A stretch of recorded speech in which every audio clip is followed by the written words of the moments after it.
The year is 1791. On the island of Saint-Domingue, today known as Haiti, a colony flourishes.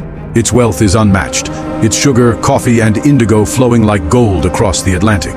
This land fuels the empires of Europe, making it the crown jewel of the French economy. But beneath this wealth, there is suffering. Nearly 500,000 enslaved Africans labor under the brutal sun, their bodies scarred by the whip, their spirits tested daily. Forced to toil in the fields and in the grand estates of the planters, they are treated as property, bought, sold, and discarded at will. The air is thick with the scent of sugarcane. The sea breeze carries the sound of merchants haggling over human lives. And in the distance, the harsh echoes of a whip crack, a cry, and the murmur of voices that refuse to be silenced.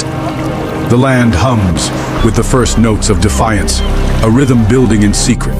Soon it will explode into an unstoppable blaze. Hidden in the dead of night, warriors stand in a tight circle around a blazing fire. At the center, Dutty Boukman, eyes sharp, voice steady. One hand gripping steel, the other holding the final offering. He doesn't ask the spirits for justice. He demands vengeance. The gods have heard them. Steel flashes. Blood spills, soaking into the land they will take back. The masters have no idea what's coming. One by one, the warriors step forward, hands pressed to the earth, swearing an unbreakable pact. There will be no surrender, no turning back. Blood will be shed, chains will be broken, and Saint-Domingue will burn before they return to servitude. The night of August 22nd, 1791. The world does not yet know it, but history will change forever.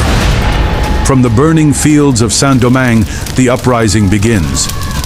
Machetes, once tools of toil, now become weapons of vengeance. For the first time, those who were bound in chains hold the power, and those who once ruled now know what it means to tremble.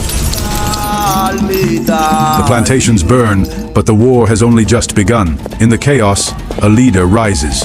Not a king, not a nobleman, but a former slave, Toussaint Louverture, a man of strategy, of vision, of destiny.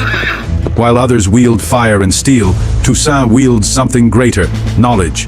A scholar of war, he studies the victories of Caesar, the maneuvers of Napoleon. He sees battle not with the rage of vengeance, but with the precision of a general. And soon, the armies of Saint-Domingue will move with the discipline of a nation, not a colony. But Toussaint is not just a warrior, he is a master of deception. He knows that brute force alone will not win this war. So he plays the Spanish against the French, the British against the Spanish, turning enemies into pawns on a board only he understands. From distant shores to foreign continents, the British, the Spanish, and the French have carved their empires in blood and steel. But here, in Saint-Domingue, they face something they have never seen before. A man who cannot be broken. A man who cannot be bought. A man who will defy empires and carve the path to the world's first free Black Republic. February 1802. The horizon darkens with the sails of Napoleon's warships. Thousands of men, weapons gleaming, artillery ready to crush the revolution.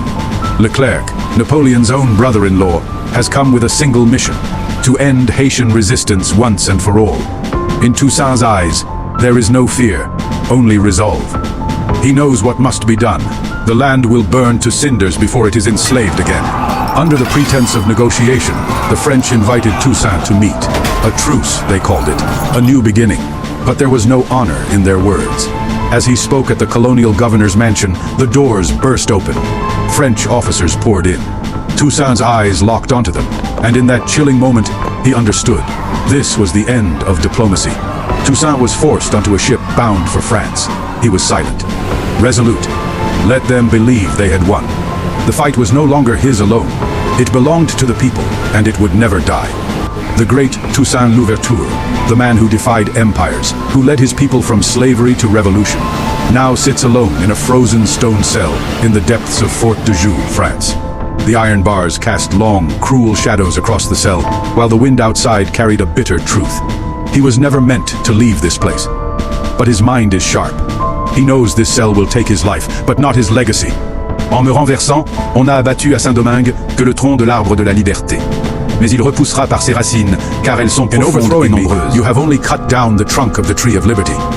But it will grow again, for its roots are many and deep.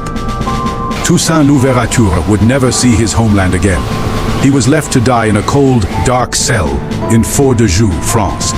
Alone, starving, betrayed. But the revolution didn't die with him.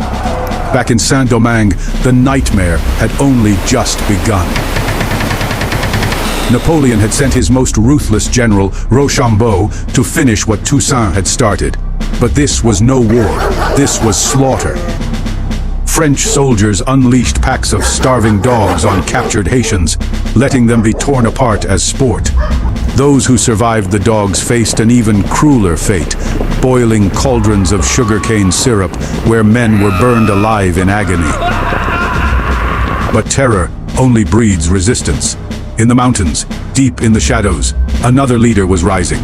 Jean-Jacques Dessalines, Toussaint's most ruthless general, was gathering his forces. This was no longer a fight for compromise, no longer a fight for equality. This was war for total independence. No more negotiations, no more illusions, only freedom or death.